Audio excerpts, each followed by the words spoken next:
At ito na nga, lumabas na nga ang usap-usapan na kaya natalo ang alyansa ni BBM ay dahil sa pagpapail nila ng impeachment case laban kay Sara Duterte.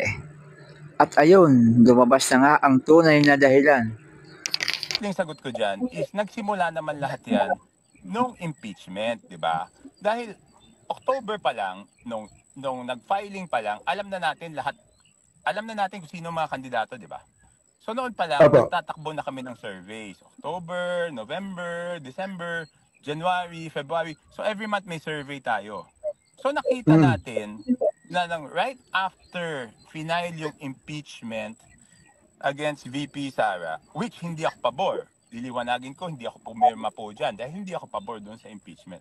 Nakita mo na nag-solidify yung Mindanao. Meron na silang pinaglalaban na cause ngayon. May dahilan kung bakit solid dapat ang boto nila doon sa mga kandidato nila.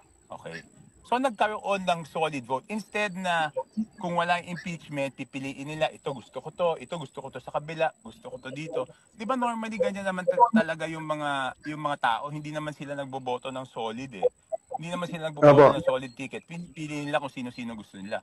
Pero makikita natin doon na talagang nag-solidify. Nag-solidify talaga.